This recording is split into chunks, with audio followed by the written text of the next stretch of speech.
I truly pray that everything works out, because if it does, it will benefit all of us. Unless, of course, you're praying for the Lord to drag Tiffany Henyard out of office, because otherwise, she's not going to change her mind. And even if she did change her mind, she'd never admit it. Tiffany would never say she was wrong. Her pride will eventually be what leads her off the cliff. In Tiffany's mind, it's easy to dive straight off a cliff than to turn around and say, asterisk, okay, maybe I'm lost. I know you've been following me for a while, and I kept telling you to shut up, and just trust me that I knew the way.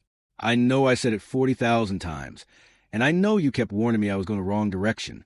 But now here we are, standing at the edge, and I could admit I was wrong. But then I wouldn't be me.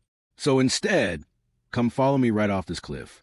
Maybe I'll explain myself in the afterlife. Asterisk, that's Tiffany for you. Stubborn to the end. But Tiffany's leadership isn't the only mystery in Dalton. There are many other puzzles, like her boyfriend Kamal Woods and his car. People keep wondering, where did his car come from and who's paying for it? Because it's pretty clear Kamal didn't buy it himself. Kamal and Tiffany don't exactly have a reputation for being responsible with money. They're not known for paying their bills on time or managing finances well. So naturally, people wonder, if the car hasn't been repossessed yet, it must be on auto pay. And if it's on auto pay, then who is paying for it? The most likely answer, and the most troubling one, is that it's being covered by township or village funds. And if that's true, it's a whole new problem, especially because Kamal doesn't even work there anymore. He got fired, so if he's fired, why is he still driving a car that might be paid for by taxpayers? Is he still driving it? I'm not sure. Maybe some of you can update me in the comments. Last I saw, Kamal was riding around in a black SUV, but that might have been because he was chauffeuring Tiffany. This whole issue came back into focus at a recent town meeting when a woman stood up and bravely asked about the BMW specifically. She wasn't trying to stir up trouble. She just pointed out how much confusion there is right now. She said she's lived in Dalton for about 26 years and admitted that past leadership wasn't always perfect. But today, trust feels harder to come by. She raised another important point. People are confusing Dalton and the township, and even their finances are getting tangled up. Apparently, there have been credit cards used for township business, which just fuels the rumors and distrust even more.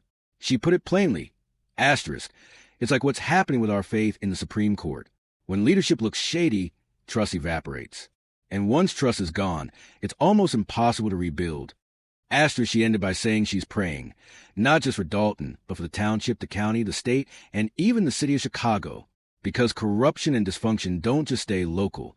They ripple out and affect everyone. And while she half-joked that she wouldn't mind a nice BMW herself, the truth behind the laughter was serious. She had heard rumors, though she hadn't personally seen it, that there's a luxury BMW being paid for by the township. And she demanded clarity. Was that car included in last year's budget? Is it in the 2025 budget? Who exactly was it bought for, and what were their job responsibilities?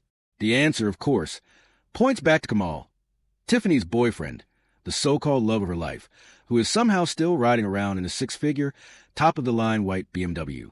And let's not forget, Kamal already has a wife.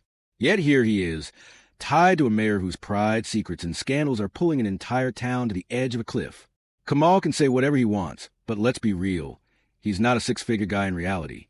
Sure, when he hooks up with Tiffany, she can get him into a six-figure job. But even then, he's not actually doing the work, which only leads to six figures in prison time.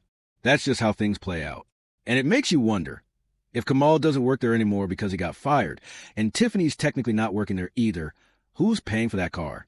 If it's being paid for by the township or the village of Dalton. And we all know Tiffany's always mixing up the two. Is it a lease? Honestly, it's probably a lease, right? That would make the most sense. But even then, leasing a six-figure car for someone in Kamal's position, someone overseeing youth and violence prevention programs, seems wildly off. I mean, for a guy who's known for threatening people, he sure doesn't need that kind of luxury. Then at the recent town meeting, there was this lady who asked the right question. Why does this person need that vehicle? Why does he or she need a six-figure car? Of course, we all knew exactly who she was talking about. And Tiffany's response? Well, it wasn't great.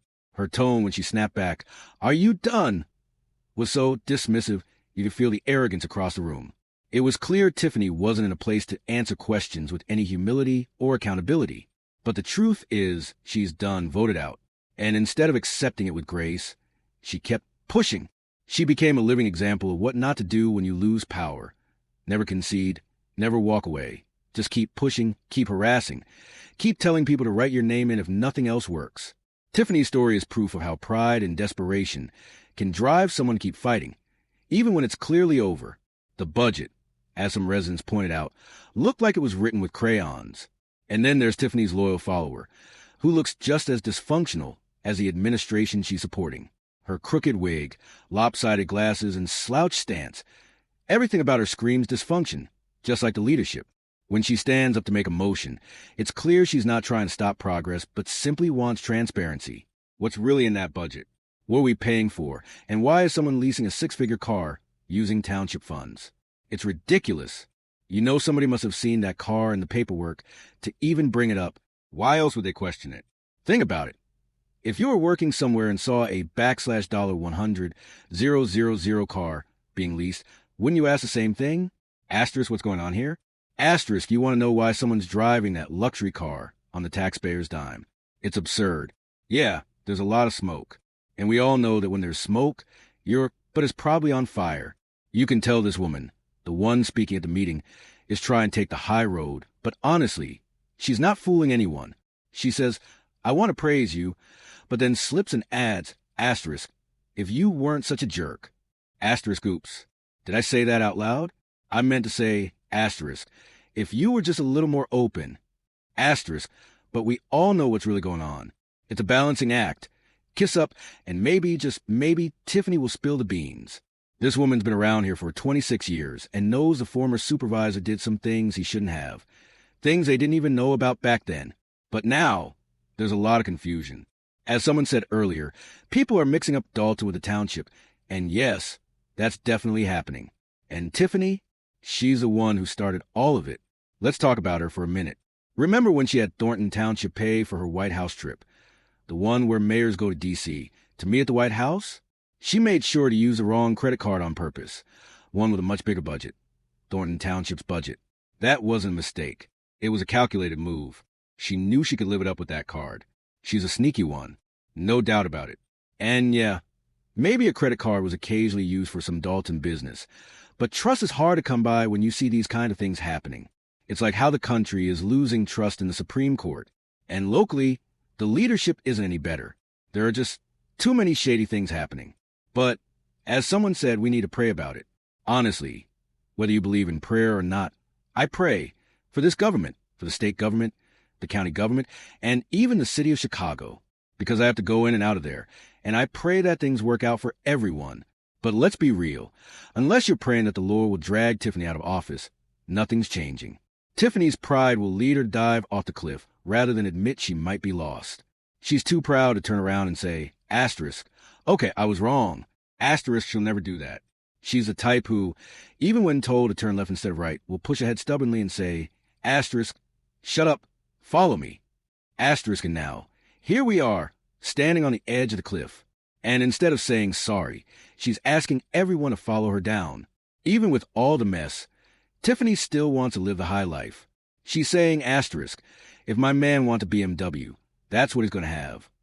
Asterisk, and if she takes that BMW away, well, he'll just go back to his wife. And that's not happening. So she's making sure he stays with her, and the BMW is part of the deal. That's the part she'll never admit. And then there's this woman, this shady lady. I don't even know her name, but she looks like the definition of crooked. Her wig's crooked. Her glasses are off. Her shirt's pulling to one side. Everything about her screams dysfunction, just like the whole situation. She stands up to ask the hard questions about the budget, but the response is always the same. It's like they're trying to cover up a six-figure car in the budget. If you're working somewhere and you see that, you'd want answers.